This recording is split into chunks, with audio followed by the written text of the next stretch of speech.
Hi, you're watching Word Wise Living. And on this episode, we're asking the question, where does our identity come from? Right now, the world is consumed more than ever before with identity. We are being pushed to find our identity in so many things: racial identity, gender identity, sexual preference identity, economic identity, political identity, even personalities get into the mix as well. And each of these groups have subgroups to go along with them. It's not surprising, really, because as people, we are on a continual hunt for our identity. We have a desire, a need for even, to know who we are, where we fit, and to whom we belong.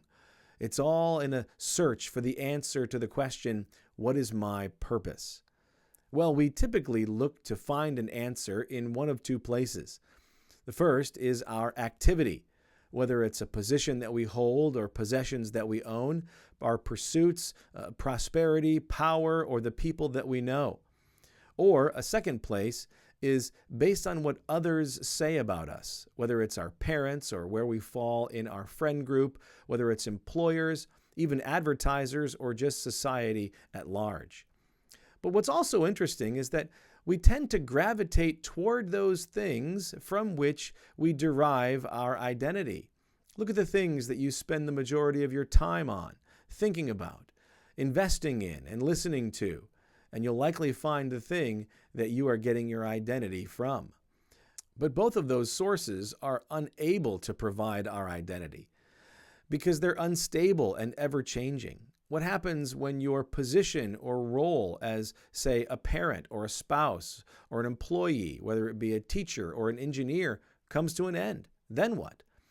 Furthermore, possessions and prosperity can be lost or be taken from you. What then? And secondly, what others say about us isn't always true, and it's certainly not true from an omniscient or divine perspective. No, our identity firstly comes from our Creator and His purpose for us. Isaiah 43:7 says, "Everyone who is called by my name, whom I created for my glory, whom I formed and made." As a creation of God, our first identity is found in His design for us as His creation to bring glory to God. We are made for His glory. We are made to glorify God. To glorify, in simple terms, means to point to highlight, or to shine a light on. Like other creation, the stars in the heavens, the ocean waves, the sun and the moon, the birds of the air, and the beasts of the field, we exist to glorify God, to point to highlight, and to shine a light on God, His goodness, and His greatness. Romans 1:20 speaks of creation pointing to God's invisible qualities, His eternal power and divine nature. They are clearly seen, being understood from what has been made. So just like the other elements of creation, in fact, even more so as humanity is made in God's image, we have the ability to highlight God's invisible qualities. We can live in such a way as to shine a light on God's divine power. And not just in the grand gestures or the major moments, not just in times of great sacrifice or steps of faith, but in everyday life. When we wake and when we go to bed, when we sit and when we rise, when we eat and when we study, when we work and when we play, during times of joy and fun and during times of hardship and grief, in the mundane moments and in the exciting experiences. Or as 1 Corinthians 10:31 says, "Therefore, whether you eat or whether you drink or whatever you do, do it all to the glory of God." And there's no greater example of a life lived perfectly glorifying God than that of Jesus Christ. Hebrews 1:3 says, "The Son is the radiance of God's glory, the exact representation of His being."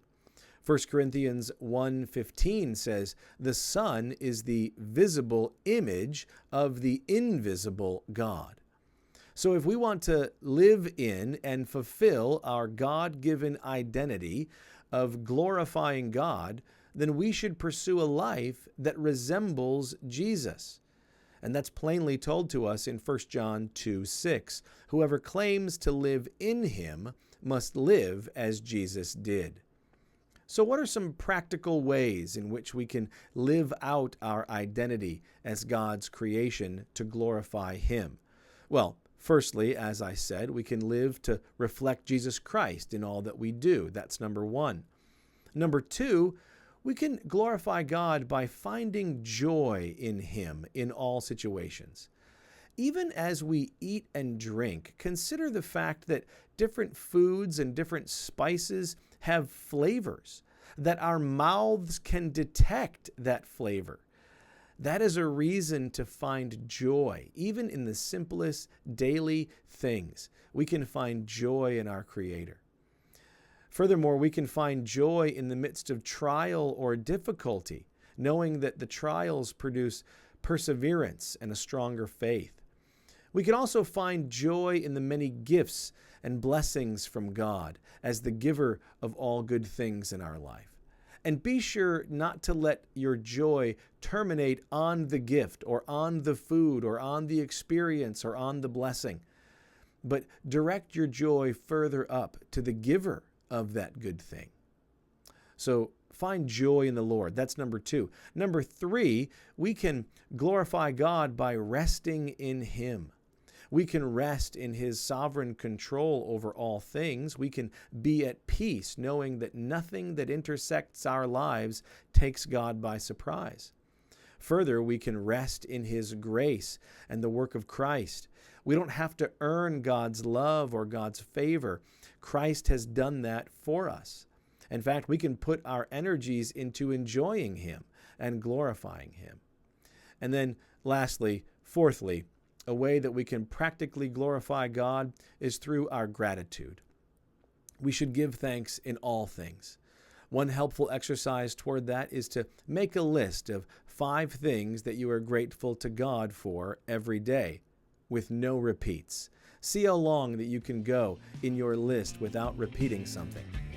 Well, I hope that word-wise living would make it onto the list of things that you're grateful for. If so, be sure to subscribe and like, share it with others, and leave a comment on future topics that you'd like me to discuss. I'm Don Chapin. This is Word-Wise Living. Thanks for watching.